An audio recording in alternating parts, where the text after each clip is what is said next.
Welcome to 5 at 5. BC రిజర్వేషన్లపై AP cabinet కీలక నిర్ణయం తీసుకుంది. గ్రామీణ స్థానిక సంస్థల ఎన్నికల్లో బీసీలకు 34% రిజర్వేషన్లు, మున్సిపాలిటీల్లో 33% బీసీ రిజర్వేషన్లు అమలు చేయాలని మంత్రివర్గం నిర్ణయించింది. ఆ వెంటనే కేబినెట్ నిర్ణయంపై అసెంబ్లీలో లఘు చర్చ సైతం జరిగింది. కేబినెట్ నిర్ణయాన్ని అసెంబ్లీలో ప్రకటించి చర్చను ప్రారంభించారు మంత్రి సవిత.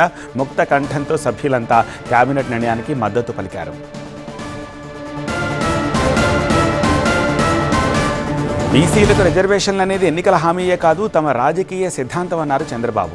బీసీలకు భిక్ష కాదు, రాజకీయ అధికారంలో భాగస్వామ్యం కావాలి అన్నారు. బీసీలకు మాటలు కాదు, చట్టబద్ధమైన హక్కులు కావాలన్నారు. ఇప్పుడు ఎన్డీఏ ప్రభుత్వం అదే చేసింది అన్నారు సీఎం. బీసీలకు రాజకీయ సాధికారత కల్పించడమే తమ లక్ష్యమని చెప్పారు మంత్రి సవిత. బీసీలకు రిజర్వేషన్లు కల్పించడంలో టీడీపీదే చారిత్రక పాత్ర అన్న మంత్రి కేబినెట్ నిర్ణయంపై బీసీ మంత్రిగా గర్వపడుతున్నానని చెప్పారు. మరి నిజంగానే ఈరోజు చరిత్రలో మరోలేని రోజని చెప్పాలి అధ్యక్ష. మరొక్కసారి బీసీల పక్షపాతి ప్రభుత్వం కూటమి ప్రభుత్వం అని నిరూపించిందన్న విషయం కూడా మరొక్కసారి మీకు తెలియజేస్తున్నాను అధ్యక్ష. బీసీలకు అవకాశం ఇవ్వటం, ప్రాతినిధ్యం కల్పించడం, రాజకీయ సాధికారత కృషి చేయడమే మరి ఈరోజు కూటమి ప్రభుత్వం తీసుకున్న నిర్ణయం అనే విషయం కూడా మీకు అందరికీ తెలియజేస్తున్నాను అధ్యక్ష. ఎందుకంటే మరి లోకల్ బాడీ ఎన్నికల్లో మరి 34%తో మనము లోకల్ బాడీ గ్రామీణ స్థాయి ఎలక్షన్లకు వెళ్తున్నామన్న విషయాన్ని కూడా ఈరోజు కేబినెట్ లో తీర్మానం కావడం ఒక బీసీ మంత్రిగా, ఒక బీసీ బిడ్డగా నాకు చాలా గర్వంగా ఉందన్న విషయం కూడా మీకు అందరికీ తెలియజేస్తున్నాను అధ్యక్ష. నిజంగా మరి అలాగే మరి మున్సిపాలిటీలో కూడా మరి 33% ఎన్నికలతో మనం వెళ్తున్నామన్న విషయాన్ని కూడా మీకు అందరికీ తెలియజేస్తూ నిజంగానే ఇది చరిత్రలో మరవలేని రోజు అన్న విషయం కూడా మరొకసారి మీకు అందరికీ తెలియజేస్తున్నాను అధ్యక్ష. ఎందుకంటే నేను బీసీ, నా బీసీలు బడుగు బడిగిన వర్గాలని చెప్పి ఓటేయించుకున్న గత పార్టీ అంటే గత ప్రభుత్వం జగన్మోహన్ రెడ్డి గారు ఏ విధంగా బీసీలపై అక్రమ కేసులు పెట్టడం, బీసీలపైన దాడులు చేయడం, బీసీలను హతమార్చడం కూడా చూసి రాజకీయంగా కూడా దెబ్బతీసిన వ్యక్తి పార్టీ గొడ్డలి పార్టీ అనే విషయాన్ని కూడా మీకు మరొకసారి తెలియజేస్తున్నాను అధ్యక్ష. అమరావతి నుంచి మా అసోసియేట్ ఎడిటర్ ఈశ్వర్ మరింత సమాచారం అందించేందుకు లైవ్లో సిద్ధంగా ఉన్నారు. ఈశ్వర్, గవర్నమెంట్ మంచి స్పీడ్ మీద ఉంది. క్యాబినెట్లో 55 అంశాల ఎజెండాని ఫుల్ఫిల్ చేసేసుకుంది అండ్ ఎమ్మెల్సీలను డిక్లేర్ చేసేసింది. 33% రిజర్వేషన్ ఫైనల్ చేసింది, అసెంబ్లీలో ఆమోదింపజేసుకుంది. ఇక ఎన్నికలకు వెళ్ళడం లాంఛనంగానే కనిపిస్తోంది. కోర్టు కేసులు అవి ఏమి అడ్డు రావు కదా. అక్టోబర్లో లోకల్ పోర్కి వెళ్ళిపోతున్నట్టు అనుకోవచ్చా?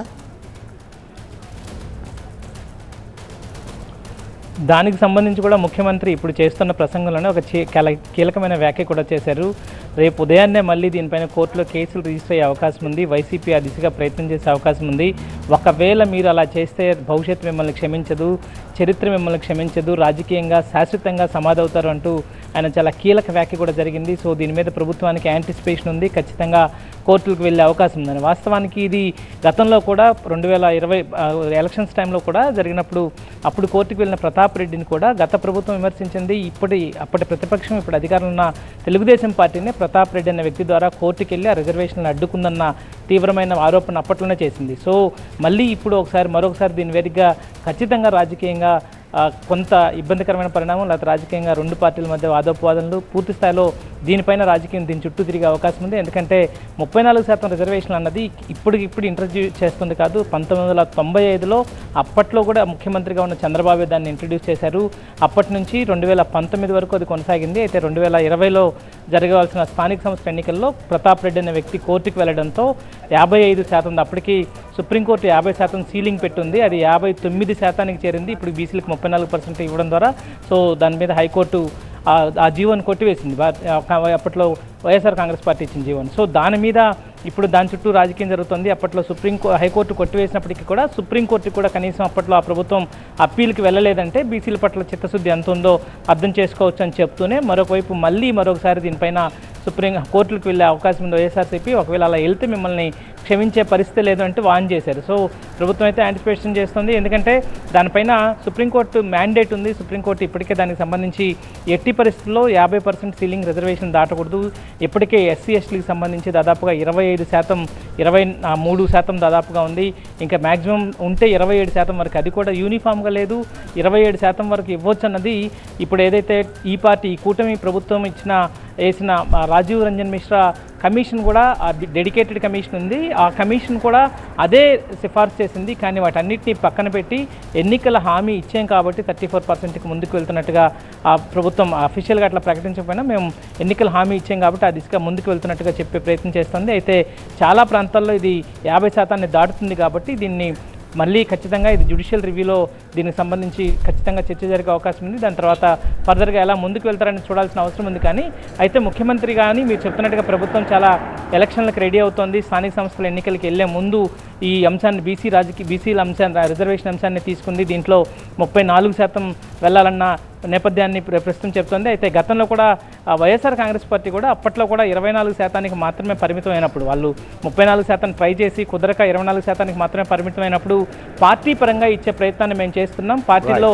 జనరల్ కేటగిరీ సీట్లలో కూడా బీసీలకి ఇచ్చే ప్రయత్నం మేము చేశామని చెప్పి అప్పట్లో వైసీపీ చెప్పింది. కాబట్టి ఇప్పుడు కూడా మళ్ళీ అలాంటి రాజకీయమే వచ్చే అవకాశం ఉంది. ఇప్పుడు 34% రిజర్వేషన్లు కోర్టులు న్యాయ సమీక్షలో నిలబడకపోతే మాత్రం ఆయా పార్టీలు మళ్ళీ పార్టీ పరంగా పార్టీల్లో అభ్యర్థులకు ఇచ్చే ఆ రిజర్వేషన్లు బీసీలకు ఇచ్చే అవకాశం ఉందన్నట్టుగా చెప్పుకోవాల్సిన నేపథ్యం. సో దీని చుట్టూ స్థానిక సంస్థల ఎన్నికల ముందు ఈ రాజకీయం మొత్తం బీసీ రిజర్వేషన్ చుట్టూ తిరిగే అవకాశం అయితే చాలా స్పష్టంగా కనిపిస్తుంది. రైట్ ఈశ్వర్.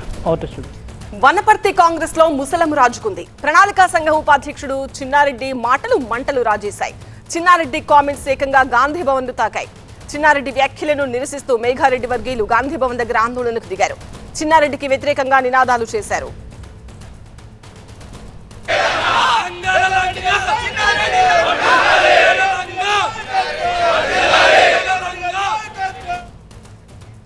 ఇంతకు చిన్నారెడ్డి ఏమంటున్నారో ఒకసారి చూద్దాం. కొంత డబ్బులకు ఆశపడి నా టికెట్ కోశారు. ఇలా నా 48 సంవత్సరాలు నిర్మాణం చేసుకున్న రాజకీయ జీవితాన్ని ఒక్క వేటుతో కింద పడేశారనేటువంటి మాట కూడా మీతో నేను మనం చేస్తా ఉన్నాను. నేను పడిపోతే పడిపోవచ్చు, కానీ ఇలా వనపర్తి నియోజకవర్గాన్ని పూర్తిగా నాశనం చేశారు. ఇలా నాలాంటి వాడు ఎమ్మెల్యేగా ఎన్నుకోబడింటే, ఇప్పుడు ఏర్పడే రాష్ట్ర ప్రభుత్వంలో ఒక మంత్రిగా నియమించబడింటే వనపర్తికి ఎంత మార్గదర్శనం ఉండేదనేటువంటి మాట కూడా ఒకనాడు కూడా కాంగ్రెస్ పార్టీ జెండా పట్టనటువంటి వ్యక్తి చేసిన. గతంలో కాంగ్రెస్ పార్టీలో ఉండి 10 సంవత్సరాలు టీఆర్ఎస్ ప్రభుత్వం ఉంటే ఆ పార్టీలో పోయి అన్ని సంపాదించుకొని మళ్ళా వచ్చిన వాళ్ళకి వేసినారు. ఇదా కాంగ్రెస్ పార్టీ, ఇదా రాజకీయం. గన్పూర్ కూడా అదే మాట జరిగింది. ఇన్ని తప్పులు చేస్తున్నా మేము భరించి ఊరుకుంటున్నాం. నేను భరించకుంటే ఇంకో జీవన్ రెడ్డి కావాల్సి వస్తుంది. నేను నన్ను పెట్టుకోమంటా కాంగ్రెస్ పార్టీకి వెళ్ళి వద్దు, కాంగ్రెస్ పార్టీ నాది. ఈ రోజు మేము పార్టీ వదిలిపోము, ఎప్పుడు పోము. తప్పుడు చేస్తున్నా ఈ తప్పుడు గాళ్లను పార్టీ నుంచి బయటకు వదిలేంత వరకు మేము వదలమనేటువంటి మాట కూడా మేము మనవి చేస్తాం. డబ్బుల కాసపడి గత ఎన్నికల్లో తనకు టికెట్ ఇవ్వలేదన్నది చిన్నారెడ్డి ఆవేదన. అన్ని భరిస్తున్నా, లేదంటే మరో జీవన్ రెడ్డిని అయ్యేవాన్ని అంటూ చిన్నారెడ్డి కామెంట్ చేశారు. చిన్నారెడ్డి కామెంట్స్ కు కౌంటర్ ఇచ్చారు మేఘారెడ్డి. గతంలో 8 సార్లు ఎమ్మెల్యే అయిన చిన్నారెడ్డి ఎవరెవరికి ఎంత మొత్తంలో డబ్బులు ఇచ్చారంటూ ప్రశ్నించారు. ఒకవేళ డబ్బులు తీసుకునే కాంగ్రెస్ పార్టీ బీఫామ్ ఇస్తుందని ఆయన అనుకుంటే, ఆయనకు 8 సార్లు ఎమ్మెల్యేగా, ఒకసారి ఎమ్మెల్సీగా 9 సార్లు బీఫామ్ ఇచ్చాను. సో అట్లా ఉన్నట్లా మరి ఆయనే చెప్పాలి. నేనైతే డబ్బులు ఇవ్వాలి, ప్రజల ఆకాంక్ష మేరకు సర్వేల ప్రకారం నాకు టికెట్ ఇచ్చిందని నేను అనుకుంటున్నాను. మీరు ఏం చెప్పారు కాంగ్రెస్ పార్టీ, మీరు పీసీసీకి ఇచ్చిన కంప్లైంట్లో ఏం మెన్షన్ చేశారు? సో ఒకటి, పార్టీ లైన్ దాటి బీఆర్ఎస్ఎల్ కోసం రోజు మాజీ బీఆర్ఎస్ఎల్ కోసం పనిచేస్తూ ఉన్నాడు. ఆయనతో పాటు మండల్ లెవెల్ వాళ్ళతో పనిచేస్తున్నాడు. జిల్లా లెవెల్, కాన్స్టిట్యున్సీ లెవెల్కి వస్తే మాజీ ఎమ్మెల్యే చంద్రశేఖర్ రెడ్డి కావచ్చు, మాజీ మంత్రి నిరంజన్ రెడ్డి గారు కావచ్చు, వాళ్ళ పిఏని వీళ్ళ ఇంటికి పంపిస్తారు, వీళ్ళ పిఏని ఆయన ఇంటికి పంపిస్తారు. రోజు చర్చలు జరుపుకొని వాళ్ళకి కావాల్సిన ముగ్గురు కలిపి ఎలక్షన్ల ముందు కూడా నాకు చేయాల. సో అయినా కూడా మేము భరించాం. అప్డేట్స్ ట్రాక్ చేస్తున్న మా ప్రతినిధి ప్రభాకర్ తో మాట్లాడదాం. ప్రభాకర్, మేఘారెడ్డి చిన్నారెడ్డి పంచాయతీ వనపర్తి దాటి గాంధీ భవన్ కు చేరుకుంది. మరి ఎలాంటి క్రమశిక్షణ చర్యలకు సిద్ధమవుతున్నారు? అలాగే ఈ పంచాయతీకి ఎలా ఫుల్ స్టాప్ పెట్టబోతున్నారు? 2 రోజుల నుంచి ఈ పంచాయతీ కొనసాగుతూనే ఉంది. చిన్నారెడ్డి ఎప్పుడైతే వనపర్తిలో తాను హ్యూమిలేట్ చేస్తున్నారో, తనను పూర్తి స్థాయిలో టార్గెట్ చేసి లోకల్ ఎమ్మెల్యే ఇదంతా వివాదం సృష్టిస్తున్నారు అని ఎప్పుడైతే కామెంట్ చేశారో అప్పటి నుంచి మేఘారెడ్డి కూడా చాలా ఘాటుగా స్పందించారు. ఏఐసీసీ, పీసీసీకి కూడా కంప్లైంట్ చేశారు. ఏఐసీసీ పైన కూడా చిన్నారెడ్డి తీవ్ర వ్యాఖ్యలు చేశారు. తనకు డబ్బులు తీసుకొచ్చిన వ్యక్తికి టికెట్ ఇచ్చారు, టికెట్ చేంజ్ చేశారు, బీఫామ్ చేంజ్ చేశారు, డబ్బులు ఇచ్చి బీఫామ్ తెచ్చుకున్నారు అంటూ పరోక్షంగా ఆరోపణ చేశారు. మేఘారెడ్డి పేరు ఎక్కడా కూడా మెన్షన్ చేయకపోయినా మేఘారెడ్డిని టార్గెట్ చేస్తే ఆ వ్యాఖ్యలు చేశారు. సో దాని నేపథ్యంలోనే నిన్న అంతా కూడా వనపర్తిలో ఈ ఇష్యూ పైనే పూర్తి స్థాయిలో ఆందోళన కార్యక్రమాలు చేశారు. దాంతోపాటు ఈరోజు గాంధీ భవన్కు పెద్ద ఎత్తున తన బల ప్రదర్శన చేశారు. వనపర్తి ఎమ్మెల్యే మేఘారెడ్డి TV9తో కూడా మాట్లాడారు. దాంట్లో రిటర్న్గా ఒక కంప్లైంట్ కూడా PCC చీఫ్కి ఇచ్చారు. దాంట్లో చాలా స్పష్టంగా మెన్షన్ చేశారు, 8 సార్లు ఎమ్మెల్యేగా ఒకసారి ఎమ్మెల్సీగా అవకాశం ఇచ్చిన కాంగ్రెస్ పార్టీ ఎన్నిసార్లు డబ్బులు ఇచ్చి చిన్నారెడ్డి టికెట్ తెచ్చుకుంటున్నారు అంటూ మేఘారెడ్డి ప్రశ్నించారు. దాంతో పాటుగా కన్నతల్లి లాంటి కాంగ్రెస్ పార్టీ అనేక అవకాశాలు ఇచ్చింది. దాంట్లో ఇప్పుడు ప్లానింగ్ బోర్డు వైస్ చైర్మన్గా ఉన్నారు, ప్రజావాణి ఇన్ఛార్జ్గా ఉన్నారు, ఎల్నినో కమిటీ చైర్మన్గా ఉన్నారు.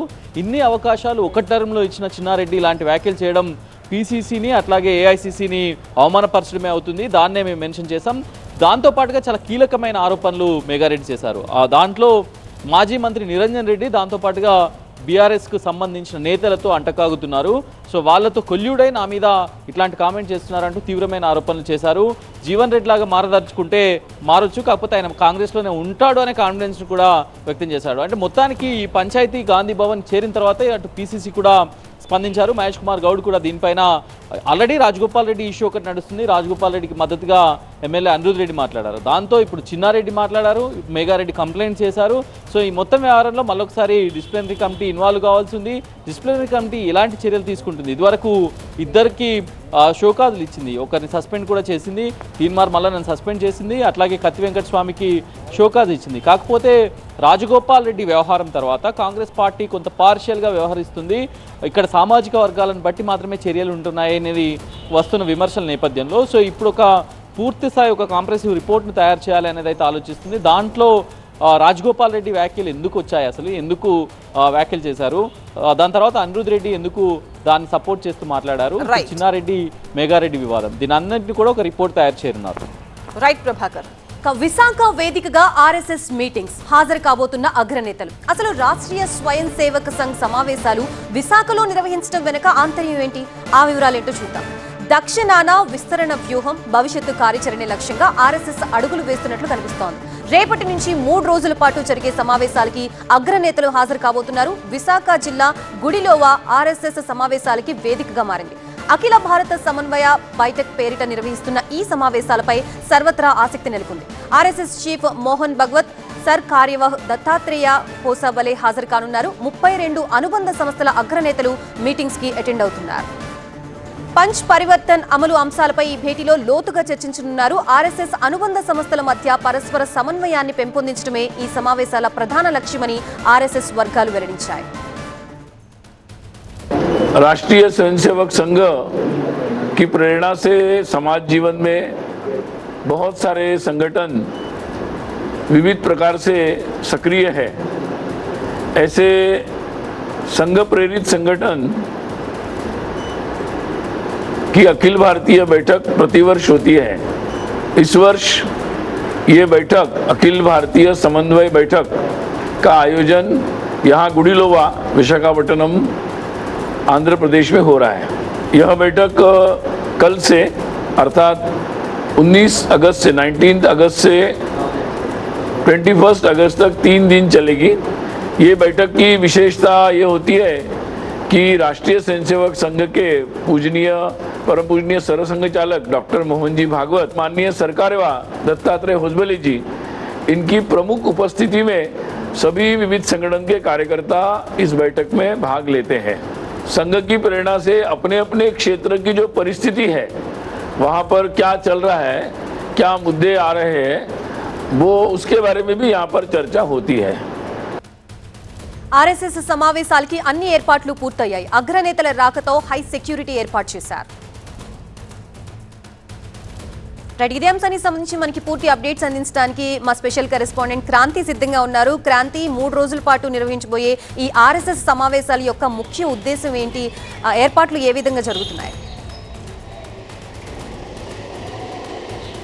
ఇప్పటికే ఏర్పాట్లన్నీ కూడా పూర్తయ్యాయి. రేపటి నుంచి 3 రోజుల పాటు జరగబోయేటటువంటి సమావేశంలో ముఖ్యంగా పలు అంశాలపైన చర్చ జరిపించనున్నారు. దాంతోపాటు సమీక్ష కూడా చేయనున్నారు. RSSకి రిలేటెడ్గా ఉన్నటువంటి ఏవైతే 32 సంస్థలు ఉన్నాయో ఆ సంస్థలకు సంబంధించినటువంటి కార్యకలాపాలకు సంబంధించి కూడా ఎలా చేస్తున్నారు, ఏంటి, వాటి ఓవరాల్గా గ్రౌండ్ రియాలిటీ ఏంటి అని దానిపై ఆ సంస్థలకు సంబంధించినటువంటి ముఖ్య నేతలతో సమీక్ష చేయనున్నారు. భవిష్యత్తులో చేయాల్సినటువంటి కార్యక్రమాలపైన కూడా రివ్యూ చేయనున్నారు. ఓవరాల్గా చూసుకుంటే సంస్థలే కూడా ప్రధానమైన టార్గెట్. ఏదైతే ఆ రిలేటెడ్గా ఉన్నటువంటి సంస్థలు ఏవైతే ఉన్నాయో ఆ సంస్థలకు సంబంధించి దేశంలో కానీ రాష్ట్రాల్లో కానీ నెలకొన్నటువంటి పరిస్థితులు స్థానికంగా కానీ రాజకీయంగా కానీ ఆర్థిక పరంగా కానీ వ్యవసాయ పరంగా ఇలా ప్రతి అంశం పైన క్షుణ్ణంగా చర్చ జరపనున్నారు. ముఖ్యంగా యువతకు సంబంధించి చర్చించనున్నారు. యువత నేడు డ్రగ్స్కి బానిస అవుతున్నారు. దీనికి సంబంధించి మత్తు మాదక ద్రవ్యాల పరిస్థితి ఎట్లా ఉంది, దానికి గల కారణాలు ఏంటి అనే దాంతో పాటు భవిష్యత్తులో అసలు దీనికి సంబంధించి ఎలా ముందుకు వెళ్ళాలి అనే దానికి సంబంధించి కూడా చర్చించున్నారు. ఆయా సంస్థలు ముఖ్యంగా వ్యవసాయ రంగానికి సంబంధించి కానీ వ్యవసాయానికి సంబంధించి ఆర్థిక రంగానికి సంబంధించి అయితే కనుక ఆర్థిక రంగానికి దేశంలో ఇప్పుడు ఉన్నటువంటి పరిస్థితి ఏంటి, ముఖ్యంగా జనాభా పెరుగుతున్న రీత్యా మారుతున్నటువంటి పరిస్థితులు కానీ అక్కడ ఉన్నటువంటి స్థానిక పరిస్థితులు కానీ ఏ విధంగా ఉన్నాయి, ఆయా సంస్థలు ఎలా ముందుకెళ్ళాలి, ఎదుర్కొంటున్నటువంటి సమస్యలు ఏంటి, భవిష్యత్తులో ముందుకు వెళ్ళడానికి ఈ సంస్థలు ఏవైతే ఆర్ఎస్ఎస్కి అనుబంధంగా పనిచేస్తూ ఉంటాయో అన్ని రంగాలకి సామాజిక రాజకీయ సమకాలీనటువంటి రంగాలన్నిటికి సంబంధించినటువంటి సంస్థలన్నీ కూడా ముందుకు వెళ్ళడానికి కావాల్సినటువంటి అంశాలు కూడా చర్చించున్నారు. దాంతోపాటు ముఖ్యంగా వీళ్ళకి అగ్రనేతలందరూ కూడా హాజరవుతారు కాబట్టి ఆ ఓవరాల్ రివ్యూ చెక్ చేసుకుని సమీక్షా సమావేశాలు తర్వాత మళ్ళీ షెడ్యూల్ని కూడా ప్లాన్ చేయనున్నారు. ఎందుకంటే మనం చూసుకుంటే ఇప్పటికే అన్ని దేశాల్లో అన్ని రాష్ట్రాల్లో దీనికి సంబంధించి ప్రత్యేకంగా ఆర్ఎస్ఎస్ ఒక కార్యాచరణ తీసుకుని ముందుకెళ్తుంది. ఆర్ఎస్ఎస్లో పెద్ద ఎత్తున యువతను ఆకర్షించే విధంగా కూడా నిర్ణయాలు తీసుకుంటున్నారు.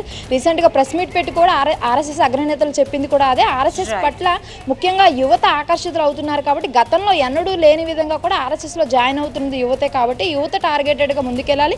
ముఖ్యంగా యువత చెడుదారిన పడుతున్నారు కాబట్టి వారిని సక్రమైన మార్గంలో పెట్టడంతో పాటు హిందూ పరిషత్కి సంబంధించినటువంటి స్థానిక సంస్థలకు సంబంధించి కూడా వాళ్ళు ముఖ్యంగా కొన్ని కీలకమైనటువంటి నిర్ణయాలు భవిష్యత్ కార్యాచరణ కూడా ప్రకటించే విధంగా ఈ సమావేశాలు అయితే జరగనున్నాయి. Thank you Kranti. AE Nookaraju కుటుంబం ఆత్మహత్య కేసు ఊహించిన మలుపు తీసుకుంది. నూకరాజు అల్లుడు జగదీష్ రెడ్డిని సాదిక్ అనే వ్యక్తి చంపేశాడు అన్న ఆరోపణలు వినిపిస్తున్నాయి. అతడిని చంపినట్టు తమను కూడా చంపేస్తాడన్న భయంతోనే తన కోడలు సౌజన్య కుటుంబం ఆత్మహత్య చేసుకుందని భాస్కర్ రెడ్డి చెబుతున్నారు. నూకరాజు వియ్యంకుడు భాస్కర్ రెడ్డి పోలీసులకు కంప్లైంట్ ఇవ్వడంతో ఈ కొత్త కోణం ఇప్పుడు వెలుగులోకి వచ్చింది. తన కోడలు సౌజన్యను మతం మారాలని, తమ ఆచారాల్ని పాటించాలని సాదిక్ వేధించినట్టుగా భాస్కర్ రెడ్డి తన కంప్లైంట్లో పేర్కొన్నారు. దీంతో లవ్ జిహాద్ కోణం ఏమైనా ఉందా అన్న ప్రచారం సాగుతోంది.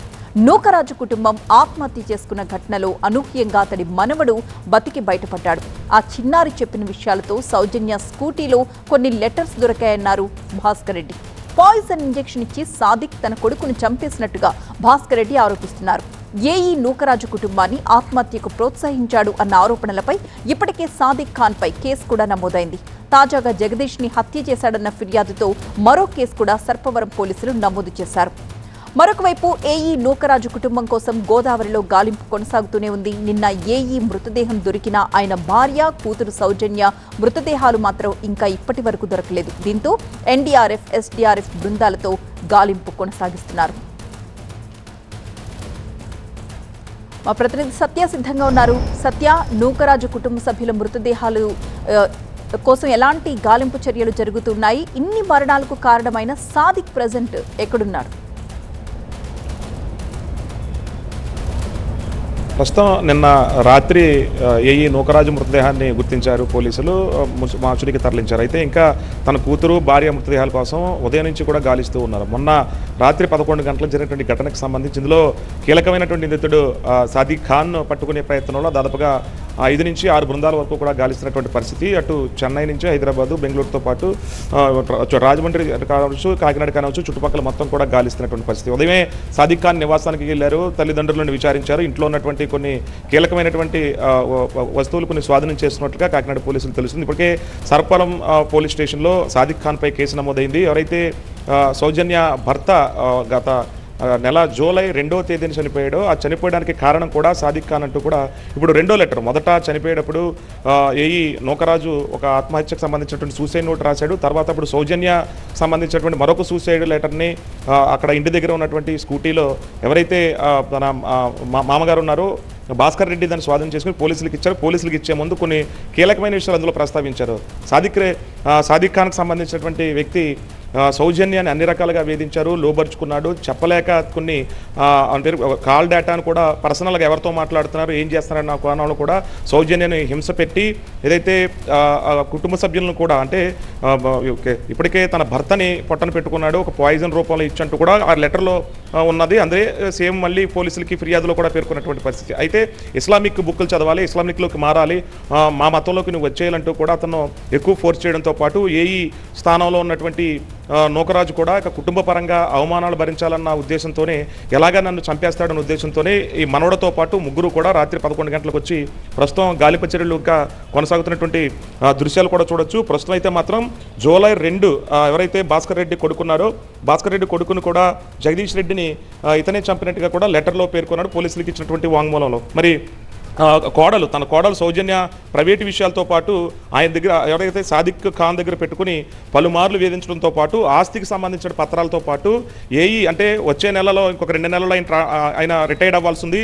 రిటైర్డ్ అయిన తర్వాత మరిన్ని ఆస్తులు కానివచ్చు ఇతర సంబంధించినటువంటి ఆర్థికంగా వచ్చే అవకాశం ఉంది కాబట్టి ముందుగానే సాదిక్ ఖాన్ కన్నేశాడు. ఎందుకంటే కొడుకుకి ఈ రైఫిల్ షూటింగ్ సంబంధించినటువంటి ప్రో రైఫిల్ షూటింగ్ శిక్షణ నిమిత్తం మాత్రమే అక్కడికి కూడా వెళ్ళేది. ఈ నేపథ్యంలో భర్త చనిపోవడంతో పాటు ఈమెనికి కూడా ఆసరగా ఉంటాను, కూడా ఏదైనా కావాలంటే హెల్ప్ చేస్తానంటూ కూడా ఈ సాదిక్ ఖాన్ పలుమార్లు చెప్పినప్పటికీ సౌజన్య తండ్రి ఒప్పుకోలేదు. ఎవరైతే ఉన్నారో తను ఒప్పుకోపోయినప్పటికీ కూడా బలవంతంగా మాట్లాడము, అయితే ఫోన్ ట్యాపింగ్ చేయడము, ఫోన్ ఎవరెవరితో మాట్లాడుతున్నప్పుడు బెదిరించడంతో పాటు ఇప్పుడు ప్రధానంగా ఇక్కడ ఆ లెటర్లో మతానికి సంబంధించినటువంటి బుక్కులు ఇస్లామిక్ బుక్కులు ఖచ్చితంగా చదవాలి, మా మతంలోకి రావాలని ఫోర్స్ చేసినందుకే ఈ రకంగా. అలాగే తన భర్తను కూడా చంపినటువంటి అందులో పేర్కొన్నారు కాబట్టి ఇప్పుడు భాస్కర్ రెడ్డి ఇచ్చినటువంటి ఫిర్యాదు ఏదైతే కాకినాడ సరపురం పోలీసులు అయితే దాన్ని స్వాధీనం చేసుకుని ఆ రకంగా కూడా కేసును వేగవంతం చేశారు. ఇంకా 2 డెడ్ బాడీలు దొరకాల్సి ఉంది.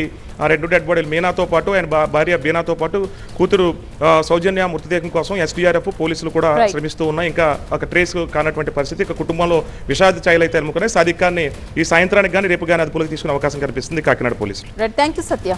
కేబీఆర్ పార్క్ చుట్టూ ఇవాళ నుంచి వన్ వే అమల్లోకి వచ్చింది. హెచ్సిటీ ప్రాజెక్ట్ పనులు సాఫీగా సాగేలాగా అధికారులు ఈ డైవర్షన్ విధానాన్ని అమలు చేస్తున్నారు. రద్దీ ప్రాంతాల్లో అదనపు సిబ్బందిని మోహరించిన పోలీసు అధికారులు పరిస్థితి దగ్గరుండి పర్యవేక్షిస్తున్నారు. డ్రోన్ ద్వారా వాహనాల రాకపోకలు ఎలా సాగుతున్నాయో సమీక్షిస్తున్నారు. కమాండ్ కంట్రోల్ సెంటర్ నుంచి ట్రాఫిక్ రద్దీని హైదరాబాద్ నగర పోలీస్ కమిషనర్ సిపి సజ్జనార్ స్వయంగా గమనించారు. తర్వాత వాహనంలో తిరుగుతూ ఎక్కడికక్కడ అధికారులకు సూచనలు ఇచ్చారు. చుట్టూ వాహనంలో తిరుగుతూ రాకపోకలు పరిశీలించారు. రద్దీ ఉన్న చోట్ల సజ్జనార్ 2 వీలర్పై ప్రయాణించారు. కొన్ని చోట్ల ఇబ్బందులను గుర్తించిన అధికారులు అక్కడ అదనపు సిబ్బందిని అందుబాటులో ఉంచారు. డైవర్షన్ విధానంతో కొన్ని చోట్ల ఇబ్బందులు వస్తున్నప్పటికీ ఇంకొన్ని చోట్ల మాత్రం సాఫీగానే సాగుతున్నాయి. కాకపోతే దూరం పెరగడం ఒకటి వాహనదారులకి ఇబ్బంది కలిగించే అంశం. వన్ వే అందరికీ అలవాటయ్యాక పెద్దగా సమస్య ఉండదని పోలీసు అధికారులు భావిస్తున్నారు. 1,090 కోట్లతో చేపడుతున్న హెచ్సిటీ పనులు 2 ప్యాకేజీలో జరుగుతాయి. ఇందులో భాగంగా 6 జంక్షన్లలో 7 చోట్ల అండర్ పాస్లు, మరో 7 చోట్ల ఫ్లైఓవర్లు నిర్మిస్తున్నారు. పగల కంటే రాత్రి టైంలో పనులు వేగవంతం చేయాలని చర్యలు తీసుకుంటారు. 2 ఏళ్లలోనే హెచ్సిటీ పనులని పూర్తి చేస్తామన్న ధీమాను వ్యక్తం చేస్తున్నారు. మా ప్రతినిధి రంజిత్ మనకి మరింత సమాచారం. సార్ రంజిత్, తొలి రోజు ఎలా సాగుతున్నాయి ప్రయాణాలు? పోలీసులు ఏం చెప్తున్నారు? వాహనదారులు ఏమన్నా ఇబ్బందులు కలుగుతున్నట్టుగా చెప్తున్నారా? ఏం జరుగుతోంది? మొదటి రోజు ట్రాఫిక్ ఆంక్షలకు సంబంధించి ప్రజల నుండి వస్తున్నటువంటి రెస్పాన్స్ పై మనతో మాట్లాడడానికి హైదరాబాద్ సిపి సజ్జనార్ గారు వారితో మాట్లాడతాం. సార్, ఈరోజు మొదటి రోజు వాహనదారుల నుండి ఎలాంటి రెస్పాన్స్ వచ్చింది? అదే కొంతమంది చాలా హ్యాపీగా ఫీల్ అయినారు, కొంతమంది అవగాహన లోపం వల్ల కొంత కన్ఫ్యూజన్ అయినారు. ఐ థింక్ స్లోగా అలవాటు పడతారని చెప్పి నాకు అనిపిస్తుంది. అట్లానే మనం కూడా కొన్ని చోట్ల కొన్ని ప్రాబ్లమ్స్ మనము చూశాను. వెంకటగిరి దగ్గర, రోడ్ నెంబర్ 45 దగ్గర, అట్లా అగ్రసేన్ దగ్గర, అవి కూడా మనము కొంత సాల్వ్ చేయడానికి మా వంతు కృషి చేస్తాం. ఎక్కడైనా కంజెషన్స్ ఉన్నాయా సార్? అంటే వాహనదారుల నుంచి ఏమన్నా విజ్ఞప్తులు? కంజెషన్ ఏం లేదు, కానీ కొంచెం స్లో మూమెంట్ ఉన్నిందంటే. బట్ ఎక్కడ కూడా బండి ఆగలేదు. నేను కూడా డ్రోన్ ద్వారా పర్యవేక్షణ చేశాను, మన వాళ్ళతో డైరెక్ట్లీ కాంటాక్ట్ ఉన్నాను. బట్ కొంత మూమెంట్ స్లో అయింది, కానీ బట్ తర్వాత మళ్ళీ ఒక 1 అవర్ ఆ పీక్ పీరియడ్ 9:30 to 11 o'clock దాకా కొంచెము పీక్ అయింది, కానీ తర్వాత తగ్గిపోయింది. సార్, రోడ్ నెంబర్ 45లో చూసుకుంటే కిందికి అక్కడ ముందు నుంచి కూడా యూటర్న్ చేసుకోవాల్సిన పరిస్థితి ఉంది. దాదాపు ఒక 1/2 కిలోమీటర్ 1 కిలోమీటర్ ఎక్కువ పోవాల్సిన పరిస్థితి ఉంది. సో ఇప్పుడు ఏమన్నా పీక్ అవర్స్లో ఇంకా ట్రాఫిక్ పెరిగే అవకాశం లేదు? అది వాళ్ళకు అవగాహన లోపం వల్ల వాళ్ళు అట్లా వెళ్తున్నారు. ఎందుకంటే వాళ్ళు హ్యాబిట్ అయిపోయింది వాళ్ళకు, అట్లా పోయి ఇట్లా తిరిగి రావడం వల్ల. అదర్వైజ్ వాళ్ళు పోవాల్సిన అవసరం లేదు. వాళ్ళు లేన్ చేంజ్ చేసుకుంటే ఈ లైన్లో వచ్చి వాళ్ళు ఇంకా డైరెక్ట్గా వెళ్ళిపోవచ్చు. బట్ వాళ్ళు ఏమో అలవాటు పడి ఉన్నారు, వాళ్ళందరూ కూడా ఇట్లా వస్తున్నారు. అందుకు మనం కూడా ఇది ఓపెన్ చేయాల్సి వస్తుంది, అదర్వైజ్ చాలా సాఫ్గా వెళ్ళిపోవచ్చు. సార్ ఇది ఒక పెద్ద ఇనిషియేటివ్ మీరు తీసుకున్నారు. వాహనదారులకు ఇది పూర్తి స్థాయిలో అవగాహన వచ్చి ట్రాఫిక్ ఫ్రీ ఫ్లో కావాలంటే ఇంకా ఎన్ని రోజులు సమయం పట్టారు? నాకు అనిపిస్తుంది ఒక 3-4 డేస్లో అలవాటు అయిపోతారు. ఐ థింక్ ఎక్కువ ఏం టైం పడదు, చాలామంది ఇప్పుడే అలవాటు అయిపోయినారు. ఐ థింక్ 3-4 డేస్లో సెట్ అయిపోతుంది. ఓకే సార్, ఇక్కడ పెడిస్ట్రియన్స్కి సంబంధించిన ప్రాబ్లమ్స్ ఏమైనా ఐడెంటిఫై చేశారా? ఈరోజు మొదటి రోజు కాబట్టి చాలా చోట్ల పెడిస్ట్రియన్స్కి సంబంధించి ఇబ్బందులు ఎదుర్కొంటున్న సిచ్యువేషన్ మీ నోటీస్ అంటే ఉంది కొంచెము, బట్ ఏమైతే ఒక్కసారి స్ట్రీమ్ లైన్ అయిన తర్వాత ఇంకా ఏమి ఉండదు ఇక్కడ. మొత్తము అది ఒక గోల్ చక్కెర దాకా తిరగాల్సి వస్తుంది. సో మనం ఎక్కడెక్కడ ఈ క్రాసింగ్ పాయింట్స్ ఉన్నా మోస్ట్లీ